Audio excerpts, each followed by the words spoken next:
you up. Yes, you revealed yourself as I am. We lift you up. Yeah, you reign on high. Your name, and there's none beside. Yeah, angels bow before you. Heaven and earth adore. Your name is Yahweh. Your name is Yahweh. We lift you. We lift you high. Take a few minutes and lift your voice and worship them. Come on, all over the building. Somebody lift them. Somebody lift them. I can't hear y'all, nations. The sovereign one. We lift you. The eternal one. We lift you high. We lift you high. We lift you high. As we lift you high, you draw down. As we lift you high, you draw down. You said that you be lifted. You draw me to you. We lift you. We lift you. We lift you. We lift you. We lift you. We lift you. We lift you. We lift you.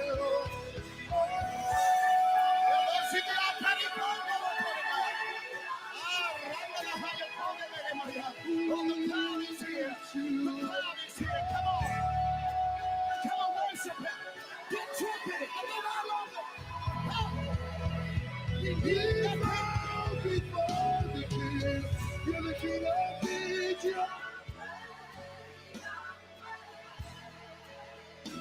We lift you.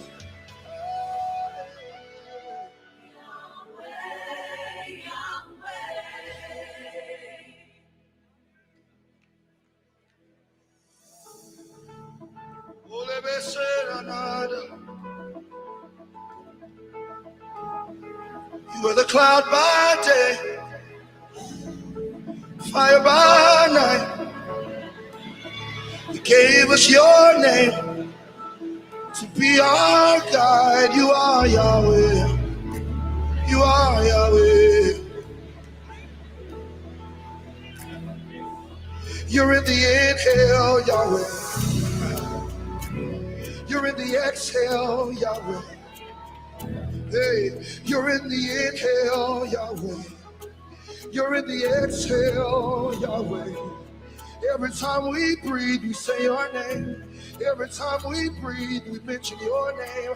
Yahweh, Yahweh, Yahweh. Yahweh, Yahweh, Yahweh. Yahweh, Yahweh, Yahweh. Let everything that has breath say the name of the Lord. Let everything that breathes say the name of the Lord. Yahweh, you are. Yahweh, you are. Yahweh, Yahweh, Yahweh, Yahweh.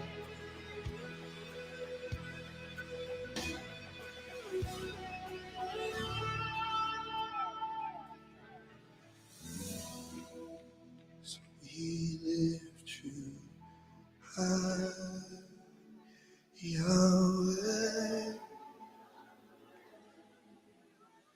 We lift you high, sing it out, Yahweh.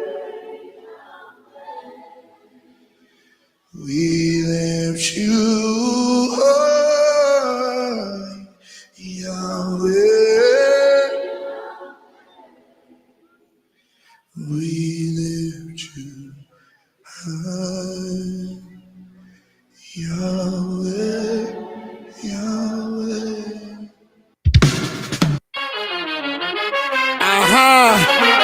Y'all ready, y'all? Come on.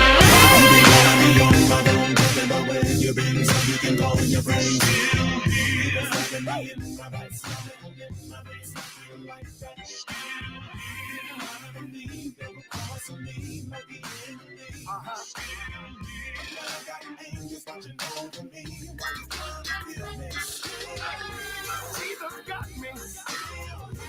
He won't leave me when I'm weak. He won't hurt me. Never desert me. Just tell your neighbor. That's when I'm strong. Come on. You've been so you can go in your brains. Come on,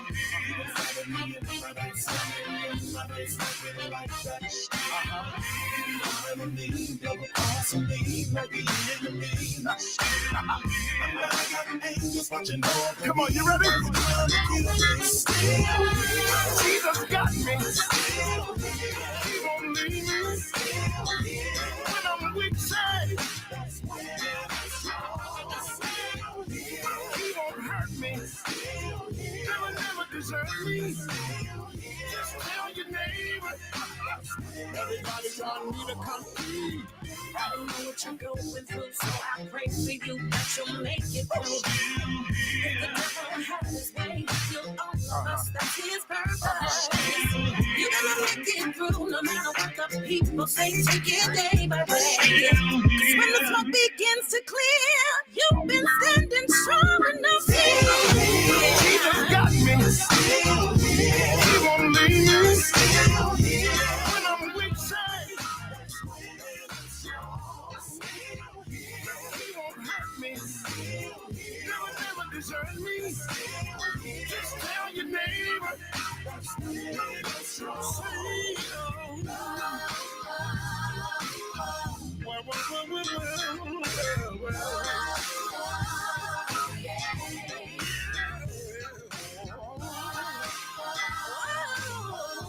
Can I get a witness to say?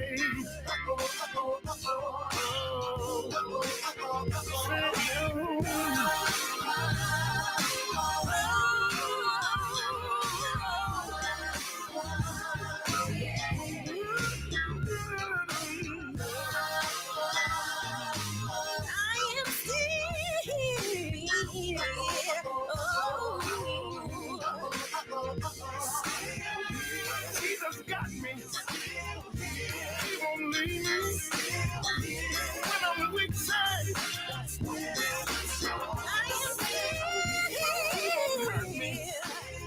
Never desert me. Just tell your neighbor. Jesus got me. He won't leave me when I'm weak. He won't hurt me. He will never desert me. Connecting the community through gospel. The new 107.9 FM, W300EB, Macon, and WDDO 980 AM, Perry, Macon. The views expressed on this program are not necessarily the views of the Glory 980 AM, the Glory Media Group, LLC, WDDO AM, its staff, management, or advertisers, but are the views and opinions of the participants of the broadcast. It is now time for the live broadcast of the NAACP with GWENETTE, WESTBROOKS, and Mr. DUMAS. And good evening and welcome to another segment of the NAACP Truth Show. I'm Willie Dumas, your host. We'll be joined later by President Westbrooks. Hope you had a great weekend this past weekend. A lot of sunny days, a lot of opportunities to get out and enjoy the community. I hope you took time to do so. Also, a lot of news in the news this week. I'm sure everybody was aware of the verdict that came down, the 34 counts of former President Donald Trump, and in that case, the Stormy Daniels case. And so a lot of talk about that. Of course, you know, the NAACP, we're a nonpartisan organization, and so we don't support one party or the other as a organization. But individually, of course, we have our own choices of candidates that we back. But just food for thought. The justice system was put in place for everyone. So nobody's above the law. And I guess we saw an opportunity to kind of witness that in this particular case that took place. I guess the real telltale sign will come as far as what type of punishment, if you would, will be laid down at sentencing. I'm sure everyone's kind of looking to see how that would turn out. But history was made, particularly on that day, being one of the first presidents or former presidents to be a convicted felon. And so that really puts a stain, if you would, on the political process. And many are watching to see just how this will play out in politics.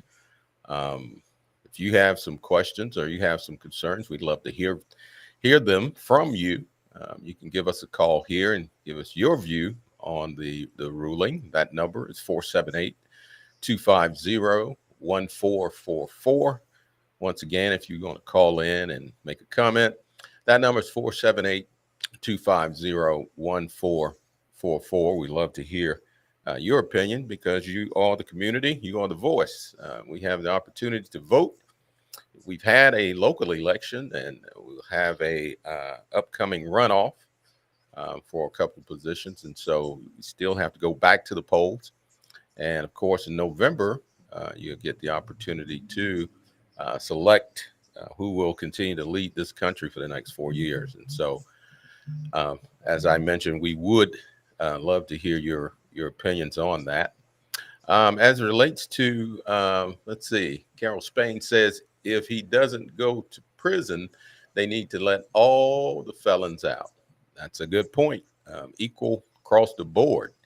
When you look at biases, we shouldn't be biased in the criminal justice system simply because of position or certain positions a person has held.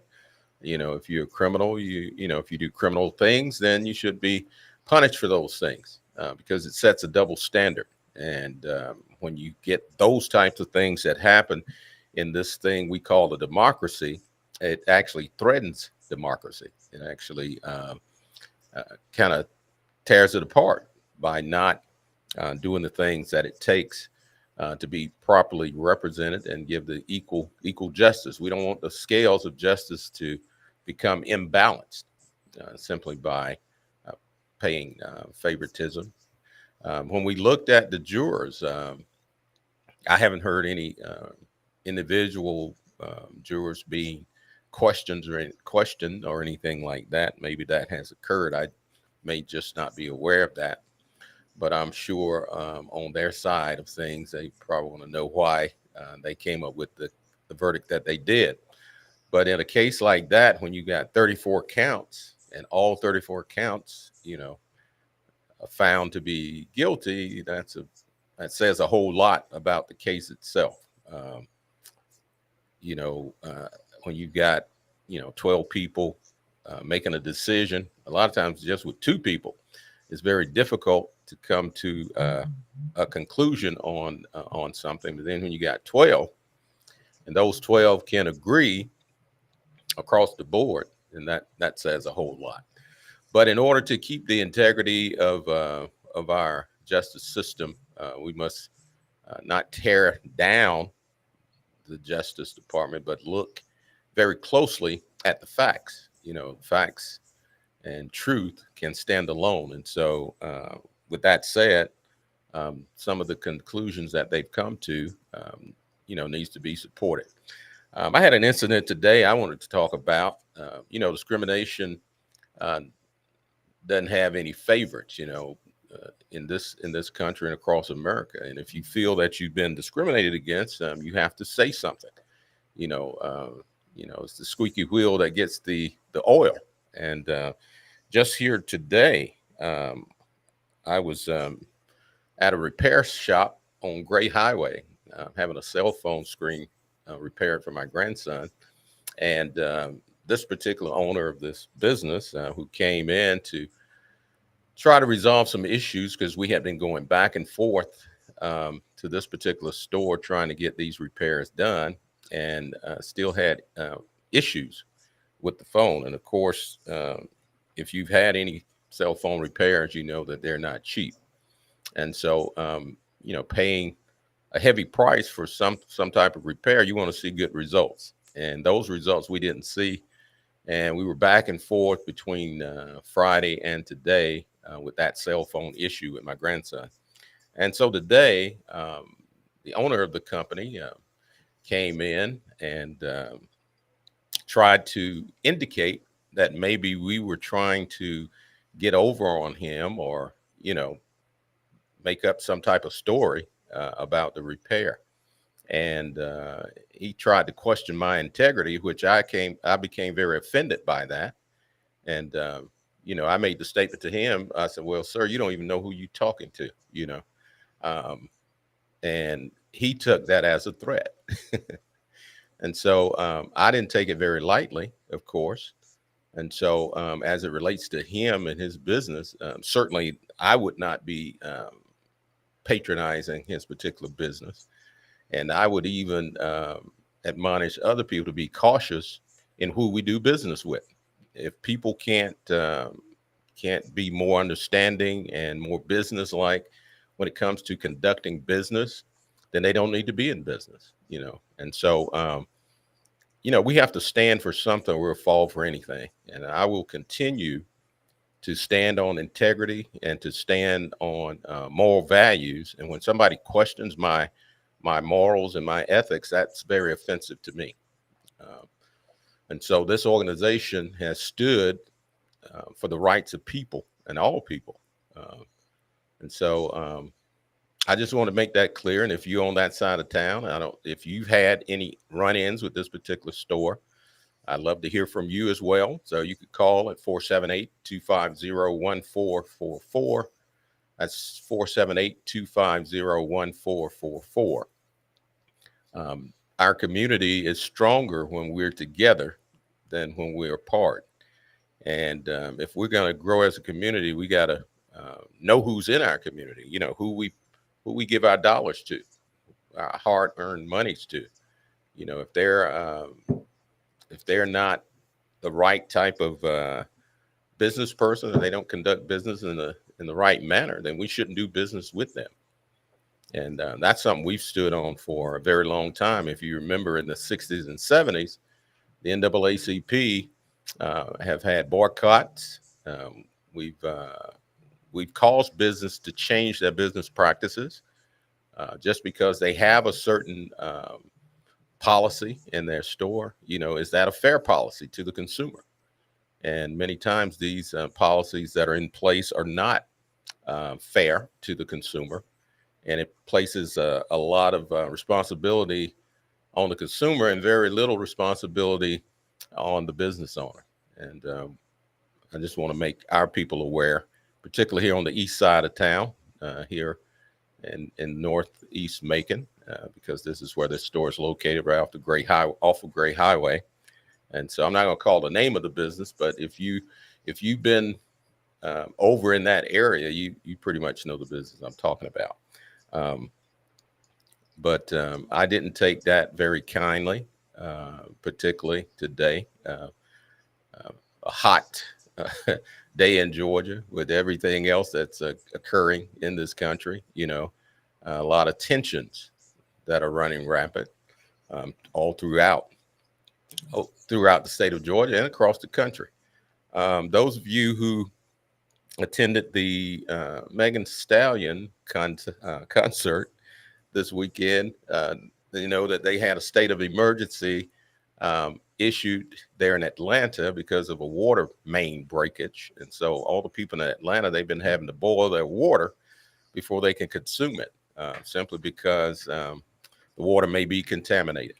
And so hopefully everybody will get those water lines back in place and people get fresh water and won't have to go out and buy up a lot of bottled water and that kind of thing. Yes, it's been an issue. It's been a big issue. Good evening, President WESTBROOKS. Good evening. Good evening. Good to see you. Good to see everyone. And we've been talking a little bit about what happened to me today. oh goodness. Nobody, as I mentioned to the listening audience, none of us are exempt from various prejudice and discrimination. And so when we see something, we have to say something, we have to react. We don't just let these things kind of go. Right. Yeah, we have to act on them because a lot of times people, like you say, they create, make it seem that you've done something to them. Right.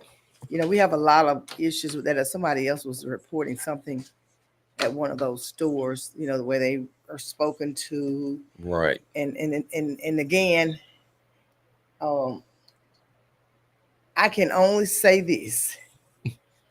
We have to stop patronizing businesses. That's right. That continuously have these type of issues, because this is why these type of business moves into our community. They're not in there.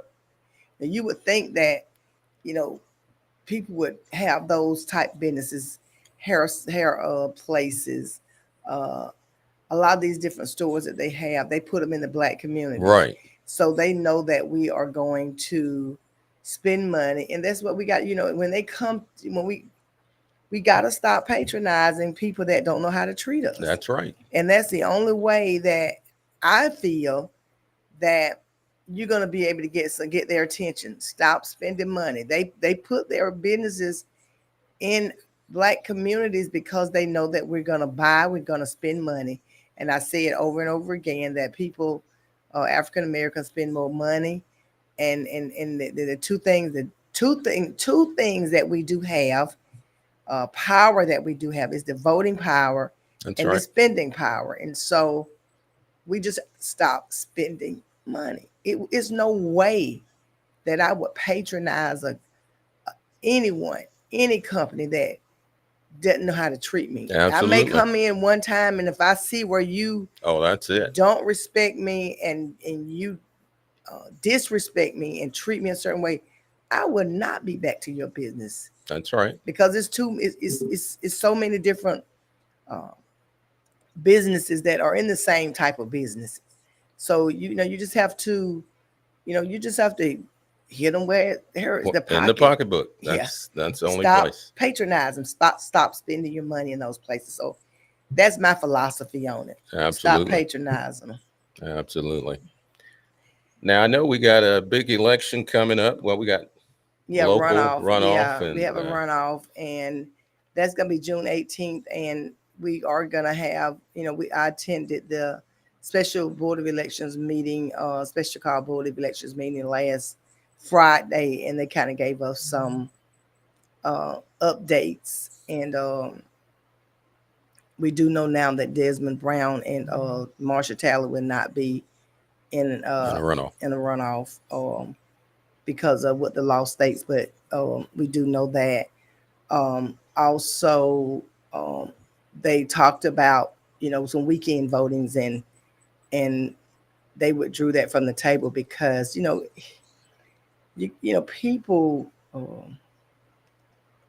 people say what's going to happen and what's going to take place, but people that actually do the work look like you ought to talk to these people first. The text was right. There. The election text was there, and they were just shaking their head while Mr. Gillen was talking, and they wouldn't say anything, but they were just shaking their head. So we paying attention to body language, and so you can say what you're gonna do, what we're gonna do, when people that actually do the work got to do it. You got to consult with them before you get out and make some type of public statement what's going to take place. So they kind of withdrew that off the table about the weekend voting because they were saying, they're having to go to another county to do things. But we keep on, hearing that, that the board of election was not affected by this supposed cyber attack, which I don't believe that happened. But that's what they say, how a cyber attack happened. But I just don't know, and we don't know, and I think the public deserves to know. If they think this is a cyber attack, then a Federal Bureau of Investigation needs to be involved. Absolutely. If they think this is a cyber attack, because that's who investigates these issues with cyber attacks. So if they hadn't gotten involved, then I don't really believe until they can do that, because that means that it has to be an investigation, and I don't think they want that. But it's not making sense to me for you to have a possible, either it was a cyber attack or a possible cyber attack. That's what they're reporting. So if the Federal Bureau of Investigation is not involved, I until I see that, I'm not going to agree with that. I'm not going to entertain that. What about this ballot situation? Have they straightened the ballots out yet on the different districts? Well, what they did was in the meeting, they they still apologized that that some things went wrong, which we do know that people had the incorrect about 7 out of 9 Districts. It needs to be an investigation. Right. I'm saying even in my district, I just don't believe my county commissioner won. Because they had actually lesser votes this time than they did when they ran the first time. They had lesser votes, and then today, in the Board of Elections meeting Friday, they were saying that they were going to put steps in place to ensure that we have better coverage and make sure that they're working on and making sure that. But I just don't see that's happening. I don't see. Ms. Maxwell said it in the last meeting, and people, kind of frown when she's talking, but she works the board, the Board of Elections. So, but she just didn't think it was going to be able to be fixed. And just listening Friday, I don't think it's enough time to fix it. Correct. And they was talking about the combos, the combos. So they're planning on putting some things in place to ensure that people, for example, they're gonna supposed to have someone there to look at the maps to be able to show people that may not be in the right district. But we got District 3 that's going to be in the runoff, District 8, and then District 145, which is state representative. Now, as of yesterday, this is what I'm talking about. As of yesterday, I think early voting starts on the 10th. As of yesterday, did you get a new voter card yet this weekend and past weekend? No. Okay, so we got new voter cards and they're wrong. So mine was correct, but Wow. we still have some of them that's incorrect. So I'm trying to figure out, where is this information coming from, the Secretary of State or Bibb County? Wow. So the cards are coming from the Secretary of State. So got a phone call today where people that live on Stephen Drive which is District 8, they have District 9 voter cards. So that's where they voted at in District 9 on election day. Wow. You're not going to tell me that people won an election by 7 with 800 and something votes. I don't know what the final count is now. That my county commissioner won by 800 some vote when you still got people getting voter cards that's supposed to be in District 8 that are showing in District 9. So that means on election day they voted in District 9. Right. They voted in the wrong district. So no one is going to be able to convince me that this election was, even though it was certified. You have people that they said, well, it was 60%. It may have been 60%, but look how many people have voted out of their district.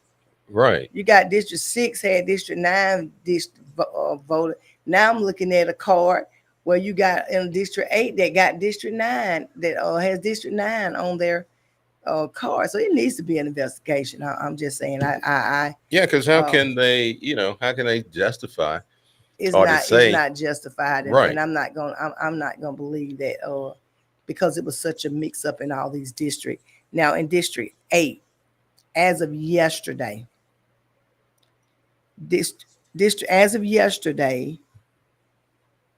Swan Drive, Wren Drive, Christian Drive, Mallard Drive, Summer Park Apartments at 4658 Mercer, Bethalia, Oglesby, all those are in District 5, but they're actually in District 8.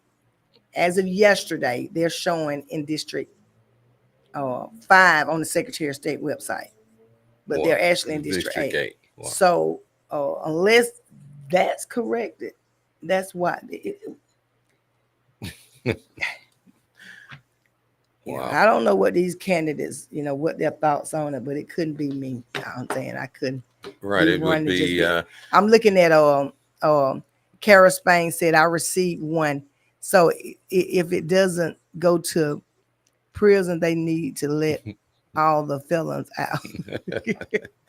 So on the Trump question.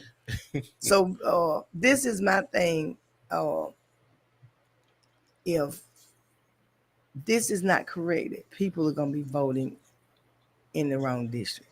You got people that receive ballots today that are in District 9 that receive District 8. Wow. That receive District 8 voter cards.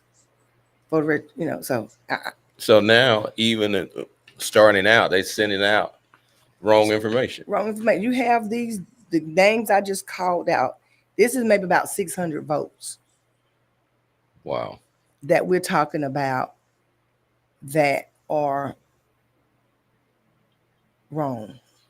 Wow. They're in District 5 and they should be in District 8. So they I don't know, but I don't know how they're coming up with this, but we have a mess on our hands, and they can sit in these positions and say this, whatever malfunction or whatever is not affecting the Board of Elections. Then I'm just trying to figure out. I was on the information should be fed from here to the Board of Elections for the Secretary of State. That information is incorrect. So I'm not quite understanding why it should have been stopped in the very beginning, and we didn't have this issue. So and as many issues as they've had, even in early, I'm saying a couple of days into early voting, people were receiving the wrong ballots, and they would it looked like nothing was going to be said or done until somebody else brought it out. Right. So they was keeping it to me hush hush that they had issues. And I think one of our the second vice president kind of spoke in the meeting. She was saying, I was under the impression, and I think I heard something even before the election started, there were issues with the ballot. So, but they decided to go ahead on and without correction.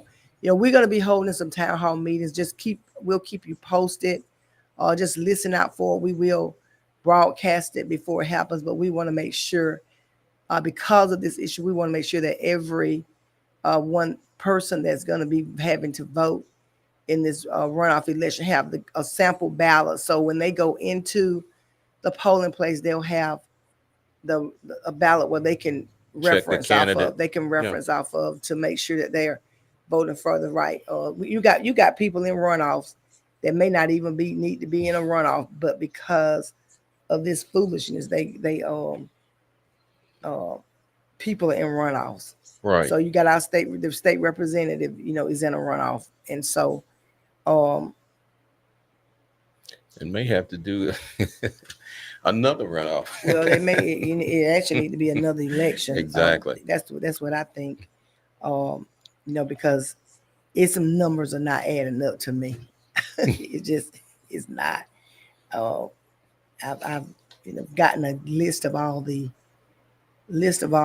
because we weren't able to get that night list of all the people that were in the precincts that voted in the precinct. So they were not numbers are not adding up. I see Miss Kara Spain say if he doesn't, she's talking about Trump, former President Trump. If he doesn't go to prison, they need to let all the felons out. So I know that was some issue I'm talking just about it briefly because I want to talk about the trip here, but just briefly, that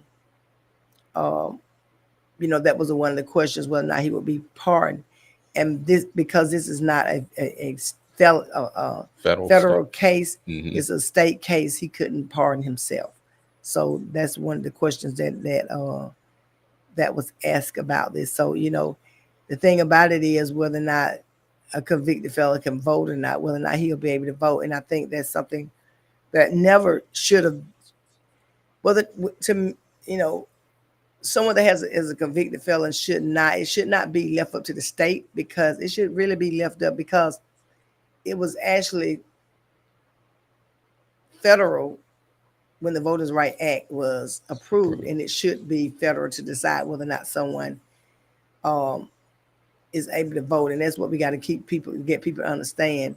This is one of the ways. This is called genocide. And when they most of Black people are incarcerated, and they keep you there. And I keep saying the system is not designed to keep you out of prison. They got privatized prison. So when you go to prison, they got to make sure you stay in there because, it's for profit. Right. It sounds crazy, but it's true. And so we just got to stay out of jail because it's not designed to, even though the governor is making some decisions, making laws to get, for you to get out. But at the same time, you still got probation officers. We're dealing with stuff right now where people are incarcerated because of address change. They didn't change the address, and I'm finding that to be quite a issue. Wow. That people are, the probation officer change, then they don't have the information. And one guy just told me they just sent the warrant out for everybody that was on the caseload, I guess. But people are incarcerated right now because of address change. So that's something that it's easier to just issue a warrant for everybody than to try to find out where they stay. So that's crazy, and it got to be dealt with. Wow. But I want to make a quick announcement right quick. We only got a couple minutes. The NAACP will be sponsoring a trip to Savannah. We'll be traveling to historic Savannah on August the 23rd through the 25th. And the cost for one person single bed is $552. For couples is $664. That's a single bed, but that will be for the entire couple. For two beds, two in a room, that's $332 per person. And the fees include your room, bus, the tour to the First African Baptist Church, and the buffet and the driver's room. And so if you start paying, you cancel, there will be no refund on the bus for the bus if you cancel the reservations, cancel the trip. Also, depending on when you cancel, they may charge a first night. Depending on when you cancel, if you decide not to go, they may charge for a one night stay if you cancel. But we do know that things happen. Death happens. You can't control that. So we will work with people that have those situations. But this trip will be August 23rd through the 25th. And we will be using the tour. We will be using Roscoe Tours right here at WDDO. And we want to thank WDDO for their continued support. And we want you all to make sure that you join this organization because Absolutely. This is an organization that fights for everyone's right. It doesn't matter what color you is. That's how come I try to stress about the history of this organization, because it's an organization that is here for any race. We just got to make sure, again, people stay on top of, making sure you vote, research your voters, because everybody is posing as a particular party is not that particular party, and we just got to look around, making to see how your district look, where you live at, what's happening. Nothing is happening in Bloomfield, I can tell you that. So I don't see anything happening there. Absolutely. Well, until next week. Live broadcast of the NAACP with Gwinnett Westbrook and Mr. Dumas. Come join us next Monday at 4:00 p.m. on 980 WDDO. The views expressed on this program are not necessarily the views of the Glory 980 AM, the Glory Media Group, LLC, WDDO AM, its staff, management, or advertisers, but are the views and opinions of the participants of the broadcast.